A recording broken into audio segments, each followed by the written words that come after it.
noches, amigos, bienvenidos a la emisión estelar de Poder Informativo. Hoy 10 de julio iniciamos la semana con la recopilación de las noticias más importantes durante el fin de semana y hoy en Latinoamérica y el Caribe. Así que pónganse cómodos de inmediato. Comenzamos con lo más importante en el Cono Sur. Y hasta ahora iniciamos de inmediato con los titulares. Se conocen nuevos detalles de la tragedia en Cerro San Cristóbal, en Lima, Perú, que dejó 9 muertos y más de 36 heridos. Un oficial muere en incendio con fuga de presos en cárcel de Guyana. Oposición venezolana desarrolló trancón nacional. Abogados de Martinelli, expresidente de Panamá, presentarán más pruebas de información falsa a Estados Unidos. En Chile, inmigrantes marcharon contra el racismo y en demanda de regularización. Y a esta hora iniciamos nuestro recorrido informativo en Perú, luego de la tragedia registrada ayer domingo en el Cerro San Cristóbal, en Lima, Perú, cuando un bus turístico de nombre Green Bus, que llevaba alrededor de 30 pasajeros en su interior, cayó por un barranco y que dejó 9 muertos y más de 36 heridos. Las investigaciones ya comenzaron a arrojar nuevos resultados. Autoridades afirman que la empresa contaba con una autorización de la Municipalidad de Lima, en Perú, para realizar este transporte turístico, pero dicho permiso era para una unidad con capacidad para 34 pasajeros y el vehículo tenía una capacidad de 56 personas, luego de realizarle cambios en su estructura. Veamos el siguiente reporte. ¡Camillas! Pero entre todos hay que bajarlo, pe. Camillas, necesitamos más. Ya pues.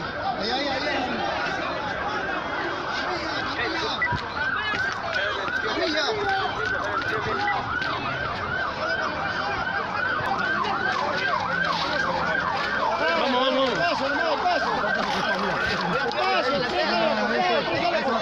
Tres.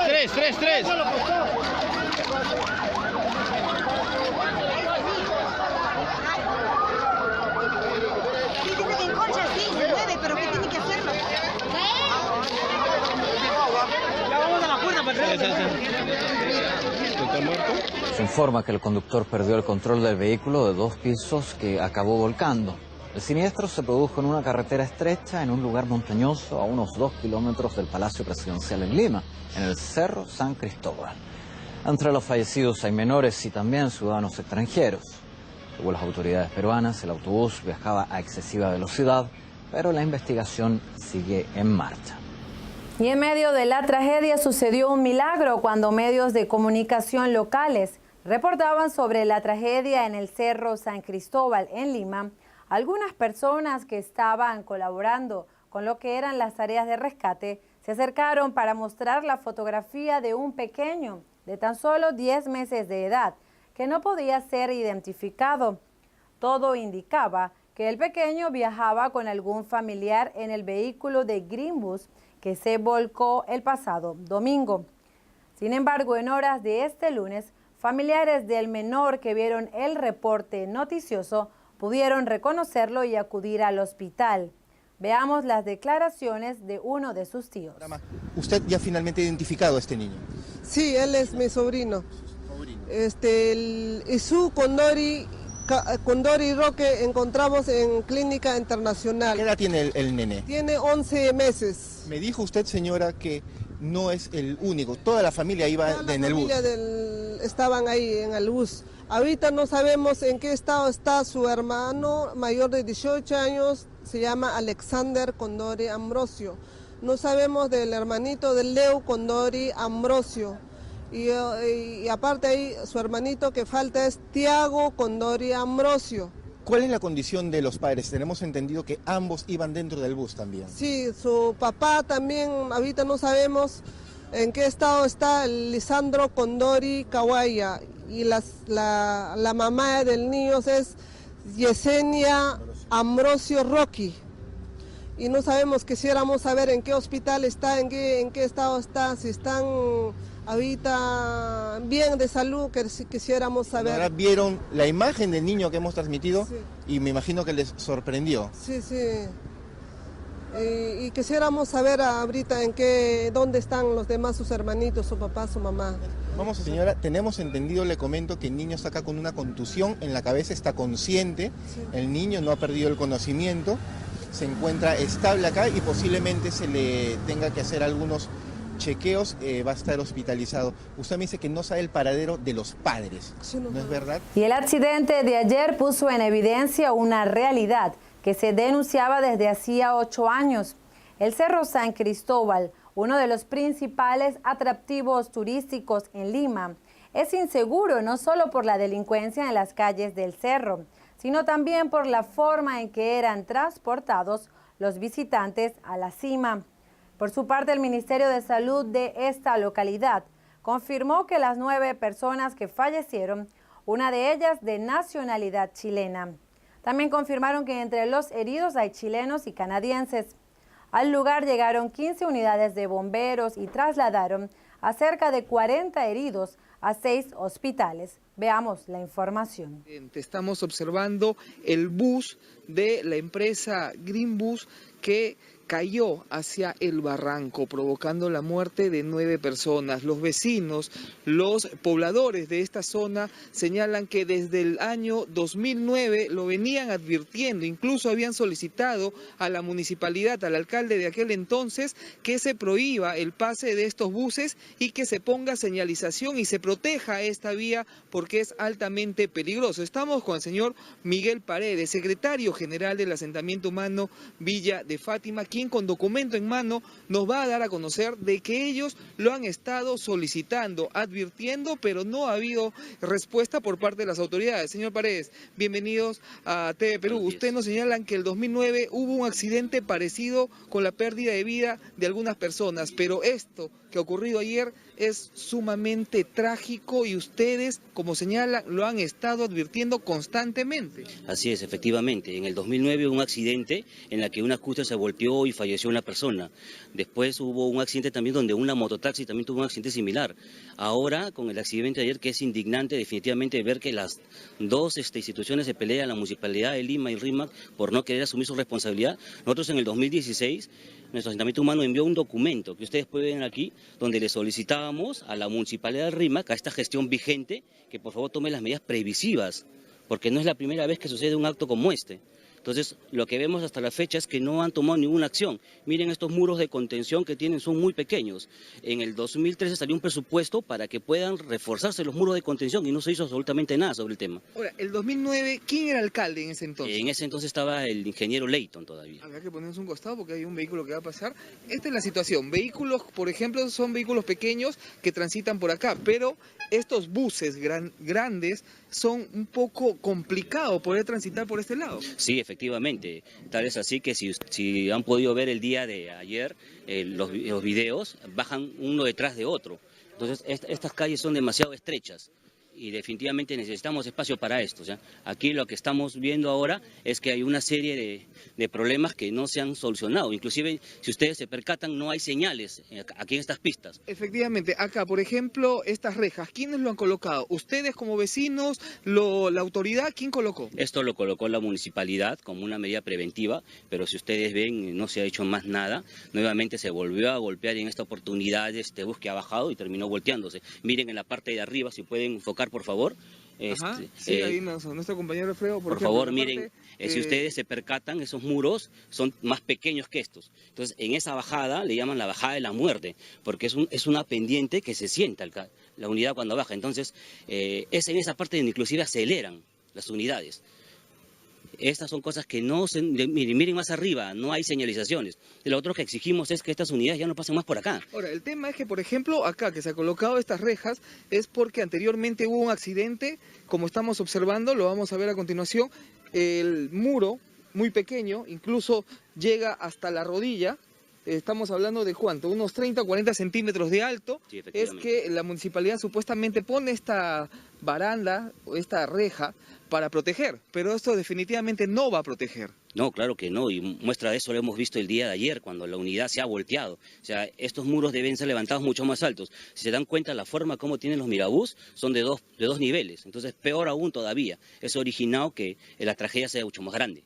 ¿Qué van a hacer ustedes en estos momentos a raíz de esta situación? 9 personas fallecidas. Lo que nosotros estamos pidiendo y emplazando directamente al presidente de la República es que no permita que este tipo de cosas sucedan. O sea, no es posible que la Municipalidad de Lima y la Municipalidad de Rímac sean ajenos a estas cosas que han sucedido. O sea, se están pasando la pelota. O sea, y ayer se ha aprobado de que hay un convenio firmado por la Municipalidad con estas unidades. Entonces, ellos son responsables directos de lo que ha pasado. Hemos venido previniendo ya nosotros y pidiendo, con esta carta que ustedes pueden ver en el 2016, que llegó también a la unidad de tránsito de la Municipalidad de Rímac y donde han hecho caso omiso actualmente a estos documentos. Acá en la pista aún están las marcas de las llantas de este bus que aparentemente trató de frenar, no le soportó, no le aguantó el freno y vino directamente a impactarse contra el muro, tal como hemos podido ver en las imágenes captadas por una cámara de seguridad, y acá lo vas a ver. Este muro me llega de la rodilla un poco más arriba, es decir, está entre 30 y 40 centímetros, y esto es lo que supuestamente protege o debería haber protegido a los buses, pero sin embargo esto no protegió, provocando que el bus se dé varias vueltas y termine en la parte baja. Incluso acá podemos ver la pintura del bus y en la parte baja acá restos también del bus, acá estamos viendo los restos del bus, y de acá es donde prácticamente cae, y abajo, que es una altura de aproximadamente unos 4 metros, aún se puede observar algunas de las prendas, algunos de los objetos que llevaban en su momento las personas que habían llegado hasta el Rímac para pasar una tarde familiar. Son 17 personas, según se nos ha indicado de manera extraoficial, que ingresaron hasta esta clínica muy lastimados. Sin embargo, aparentemente uno de ellos ya fue dado de alta, por lo cual habrían 16 quienes ya fueron elevados hacia otras unidades. Se nos ha indicado además de que en las próximas horas se estaría emitiendo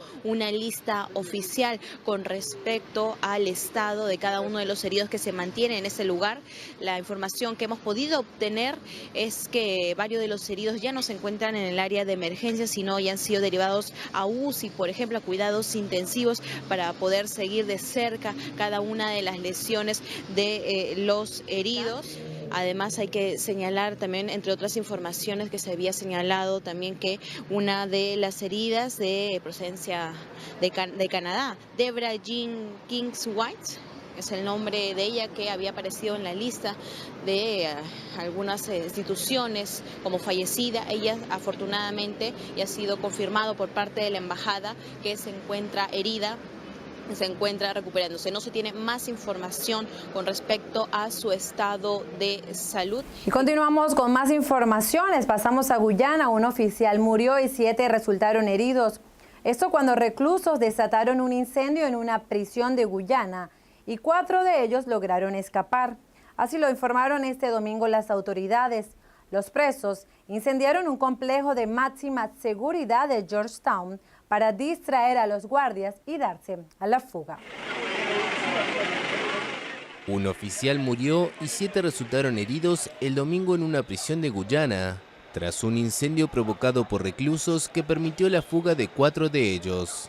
Según las autoridades, los fugitivos son 4 peligrosos criminales, entre ellos un condenado a muerte en febrero por el asesinato de 12 personas. Otros detenidos aprovecharon la distracción de los guardias para hacerse de armas y atacarlos.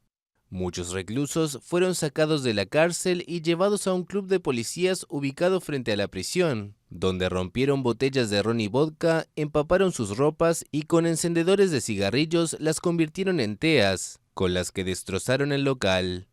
El ministro de Seguridad Pública aseguró que más de 1 millar de presos fueron reubicados en el patio de otro centro de reclusión y que 300 de ellos serán enviados a otras prisiones que deberán hacerles un lugar. Y de Guyana nos trasladamos a México. 4 personas fueron asesinadas en un conocido restaurante en Querétaro. Y es que según las informaciones preliminares, Entre los fallecidos está el dueño del restaurante y sus 2 escoltas junto a una persona más. El hecho ocurrió mientras festejaban el aniversario del restaurante. Veamos. Ahora tenemos información desde Querétaro. Ahí en el municipio El Marqués ocurrió una balacera adentro de un restaurante. En los hechos murieron 4 personas, 2 más resultaron lesionados, entre ellos un menor de edad. Los hechos se dieron causa de un proyectil de arma de fuego y de acuerdo a los primeros reportes, se cree que entre los fallecidos podría estar el propietario del restaurante, a quien ya habían intentado secuestrar.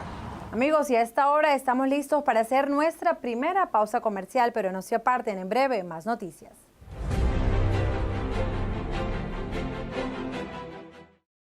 A perfectly balanced lager, recognized in 192 countries around the world. And we make sure by sending samples from all the breweries back to the Netherlands to taste. Really? You send every sample back? And it tastes the same everywhere. From Sydney to Santiago? From Cape Town to Chicago. From Kilimanjaro to Kalamazoo? From Tokyo to Toronto. From Panama City to New York City? Hey, Willie. From Tokyo to... Toronto. We said that already. There's more behind that star.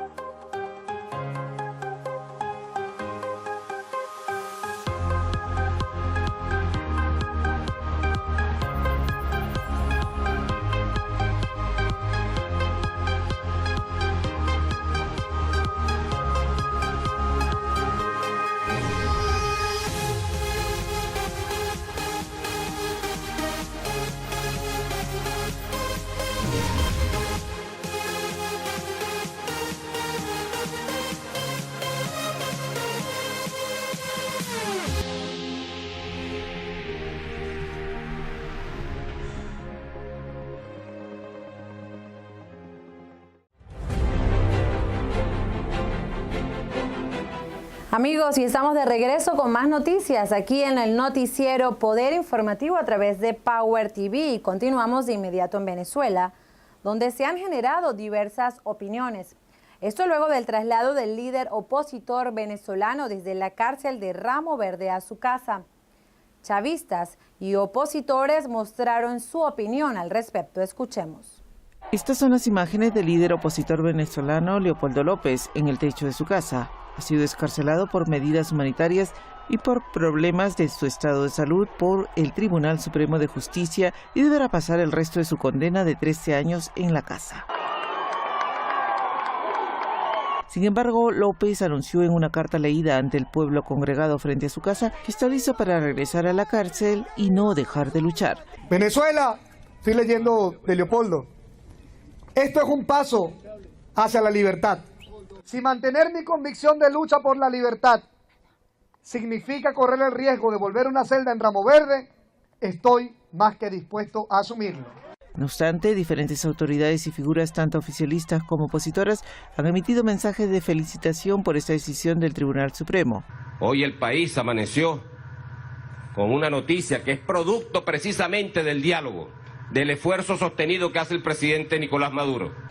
Los opositores alabaron esta medida del Supremo, mientras que desde el gobierno han dicho que se trata de una medida de doble rasero, ya que antes rechazaban a esta entidad y sus decisiones. Y yo creo que demuestra una señal muy clara, de manera propositiva. En el Estado venezolano funcionan las instituciones democráticas. Hoy amanecimos con una noticia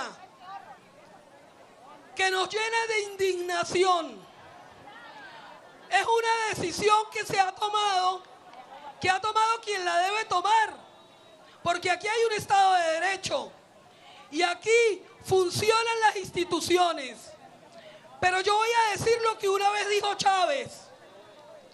No comparto esa decisión del TCJ, pero la acato. Pero no estoy de acuerdo. Lo que pasa es que no nos compete a nosotros, sino acatar las decisiones que toman los órganos de la Administración de Justicia en el país.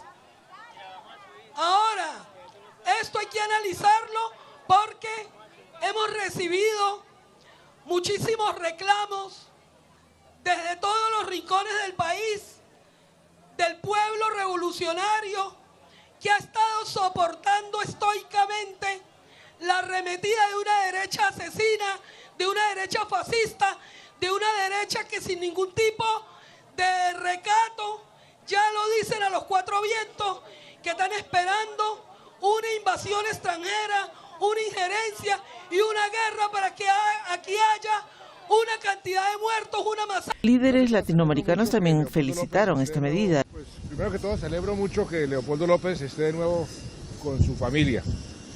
Insisto en que hay que perseverar para buscar una solución negociada y pacífica a los problemas de Venezuela. El gobierno espera que la medida de casa por cárcel para López contribuya al cese de la violencia en el país. Sin embargo, la oposición no ha bajado mucho el tono. Dicen que su movilización antigubernamental del domingo continuará.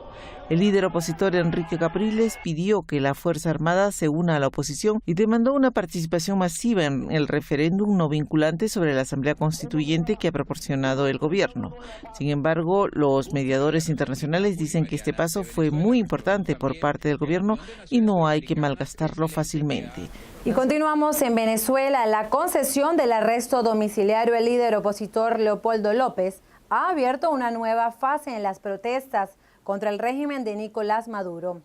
El objetivo del presidente era desinflar la oleada de movilizaciones que el día de ayer domingo cumplió 100 días. Pero la oposición redobla ahora el pulso del gobierno, exigiéndole la liberación de todos los presos políticos encarcelados. La oposición hoy volvió a concentrarse para desarrollar un trancón informativo, como ellos lo llamaron, de 10 horas. ¿Y cuál constituyente? Si aquí lo que queremos es un nuevo presidente. Así comenzó en Chacao.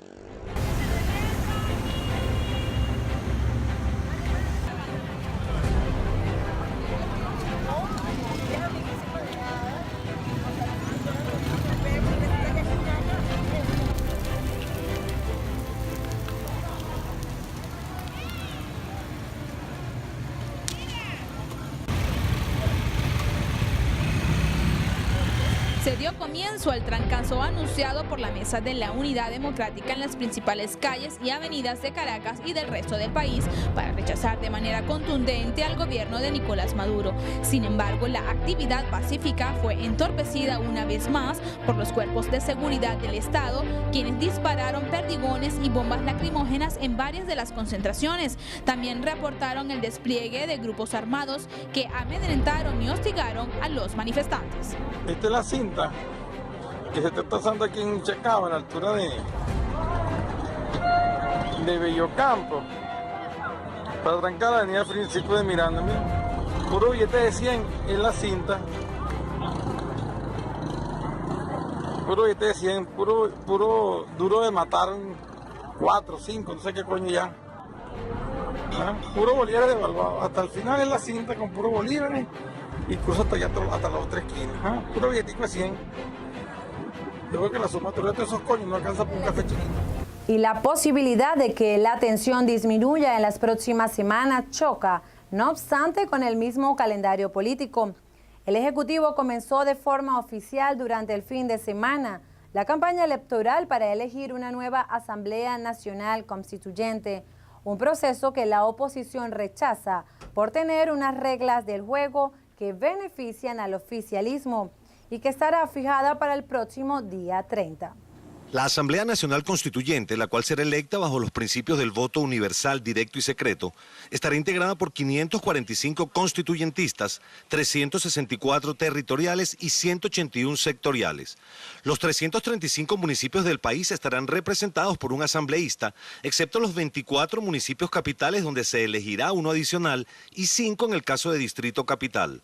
Los sectoriales quedarán distribuidos de la siguiente manera: indígenas 8, estudiantes 24, campesinos y pescadores 8, empresarios 5, personas con discapacidad 5, pensionados 28, consejos comunales 24 y trabajadores 79.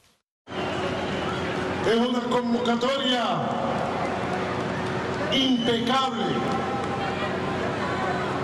impecable, constitucional, legal. Es la única convocatoria constitucional y legal que hay hoy por hoy en el país. Nosotros somos la constitucionalidad y la legalidad. Ellos son la violencia y la ilegalidad terrorista. El proceso constituyente, fundamentado en la Constitución vigente, de acuerdo a lo expresado por el presidente Nicolás Maduro Moros, tiene entre sus objetivos ampliar el sistema económico, dar rango constitucional a las misiones sociales creadas en revolución, mejorar la aplicación de la justicia ante delitos como narcotráfico, corrupción y terrorismo, en momentos cuando la paz de la República es acechada por grupos vandálicos y paramilitares. Luego de la elección de los constituyentistas el venidero 30 de julio y la instalación de la Asamblea, un proceso al que sectores opositores no presentaron candidatos, serán los venezolanos quienes en referendo consultivo decidan si aprueban o no el nuevo texto constitucional. Y a esta hora hacemos una nueva pausa, no se aparten, en breve más noticias.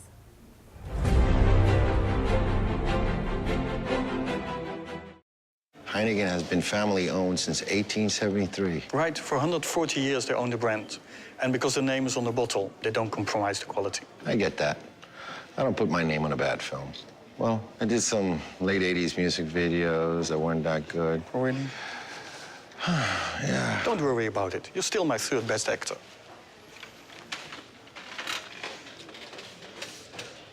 Third? Right, third. I'm still in the top 5. There's more behind the star.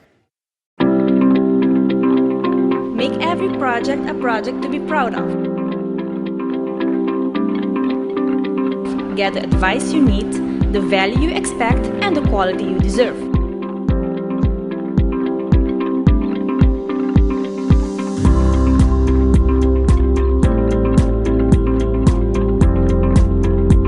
See the Do It Members flyer for great savings.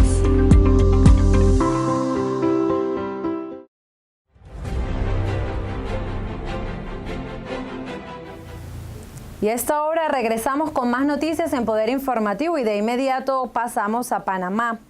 Cuando a solo 15 días de que se celebre en Estados Unidos la audiencia del exmandatario panameño Ricardo Martinelli en el proceso de extradición del próximo martes 25 de julio, los abogados del expresidente presentaron este lunes pruebas nuevas y adicionales de que las autoridades panameñas remitieron a Estados Unidos información falsa para incluirla en el proceso de extradición. Veamos.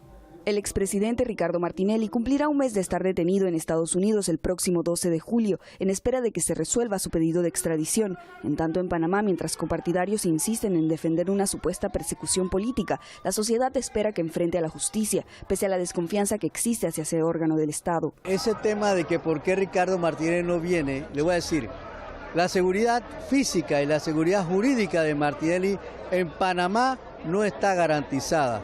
Si tú ves que los hijos del presidente están involucrados, que sus funcionarios de más confianza están involucrados y tú todavía sales a defenderlos por una supuesta improbación todavía legal de los cargos, por lo menos debe tener mucha mesura. Yo siento que son funcionarios pagados que están haciendo apología al delito. 7 de los 8 procesos que adelanta la Corte Suprema contra el expresidente Martinelli están supeditados a la decisión del juez Edwin Torres de la Corte del Distrito Sur de Miami, quien le negó una fianza de excarcelación el pasado 7 de julio.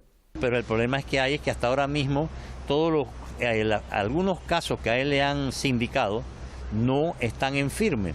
Y el tiempo transcurre y van a prescribir porque él se preocupó durante los primeros años de su gobierno de bajar las penas a un sinnúmero de delitos que hoy a él se le endilgan, pero frente a los cuales no está siendo procesado. Aunados al caso de escuchas ilegales por el que se pide su extradición, Martinelli enfrenta procesos por compras irregulares de comida deshidratada y granos, por el cobro ilegal de comisiones, presuntas irregularidades en un préstamo otorgado por una entidad financiera estatal, uso ilegal de información privilegiada, indultos dados al final de su mandato y extorsión a la empresa italiana Impergilo. Y a esta hora pasamos de inmediato a Chile, donde la Coordinadora Nacional de Inmigrantes cifró en más de 1,000 los asistentes a la marcha que se desarrolló el pasado domingo y que recorrió el centro de Santiago. Esto en contra del racismo y las propuestas migratorias del gobierno y de los candidatos presidenciales. Cambiar la ley de extranjería de 1975, acabar con la discriminación institucional que dicen sentir, conseguir una cédula de identidad antes de obtener la visa definitiva, lo que les permitiría, entre otras cosas, postular a un trabajo. Y también que el servicio electoral resuelva la situación de miles de migrantes que, teniendo 5 años de residencia en Chile, no aparecen en sus registros, por lo tanto no pueden votar. Esas son las principales demandas de los migrantes que viven en Chile. Inquietudes que se dieron a conocer este domingo en una marcha convocada en el centro de Santiago. No tuvieron la autorización de la Intendencia, pero igual movilizaron a cerca de 500 personas. Subida al cruzar la frontera. Vamos a apoyar la formación de esta comisión parlamentaria que están sugiriendo algunos diputados en el sentido de que se vea el tema del CERVEL. Lo que sí es claro es que las personas migrantes que tienen 5 años de residencia tienen el derecho a voto. Y tienen también, si es que ya tienen 5 años desde que son nacionalizados chilenos, muchos de ellos, después de 5 años ellos pueden postular a cargos de representación popular. Casi 300.000 migrantes están habilitados para votar. Sin embargo, esa cifra podría aumentar si el CERVEL regulariza los registros donde no se ha incluido a todos los que cumplen con los 5 años de residencia. Desde la Coordinadora Nacional de Inmigrantes esperan este tema esté resuelto antes de las elecciones presidenciales de noviembre. Hay una necesidad de que toda esta gente se pueda incorporar a la sociedad de la mejor manera. Y esto, de la única forma que lo podemos hacer es teniendo la documentación en orden. Porque de lo contrario, todos estos miles de inmigrantes simplemente se convierten en una carga para el Estado. Y obviamente ningún Estado quiere cargas. Y finalmente llegamos a Costa Rica para contarles la historia que cuenta la transición de un jefe de la policía de Costa Rica a un paramilitar narco. La historia sorprende e indigna a esta nación. Es la penetración del narcotráfico en sectores de Costa Rica, como el de la pesca y la agricultura. Han sido muy evidentes en los últimos años, pero la detención de José Fabio Pizarro, un ex jefe policial, sospechoso de liderar un grupo paramilitar narcotraficante, ha conmovido este país. Actualmente se conoció del entrenamiento de Pizarro a unos 300 hombres en ejercicios paramilitares. Desde el 2013, estas eran las prácticas que realizaba Pizarro en las montañas de Escazú, San Carlos y Limón. Unas 300 personas realizaban ejercicios de montañismo y uso de armas en el grupo paramilitar que se convirtió en un semillero para su organización. El problema es qué hace esa gente cuando deja de trabajar con el gobierno. Anteriormente la Reserva de la Fuerza Pública los tenía aglutinados, dándoles entrenamiento y seguimiento. Sin embargo, hace un par de años que la Reserva deja de hacerlo, este montón de gente que recibió durante los años 80 y 90 mucho entrenamiento militar y paramilitar, están por la libre. Helipuertos y pistas de aterrizaje en Limón y Guanacaste eran parte del operativo de estos comandos, ligados al cártel de Sinaloa. Ellos conocen muy bien el uso de rifles de asalto. Otros fueron graduados por Pizarro y de ahí eran promovidos a otras actividades. Cuando entrenas a una persona toda tu vida para ser un combatiente y luego no hay combate, ¿a qué se dedica esa persona? ¿De qué se gana la vida? Aprovechan el entrenamiento, la capacitación y además la confianza que le puede dar a la ciudadanía una persona que está dentro de un cuerpo policial. Según la investigación que lidera el OIJ, el grupo, así como las propiedades de Pizarro, están en la mira. Ellos entrenaron semanalmente por más de 2 años. Entre las actividades estaban el uso de trincheras. Y de esta manera hemos llegado al final de nuestra edición Poder Informativo. Esperamos hayan disfrutado de todas nuestras noticias. Recuerden, este programa es presentado en colaboración con Caribbean Speed Printers y su matutino Buen Día. Quien habló para ustedes, Fabiola Cárdenas, y esto fue Poder Informativo.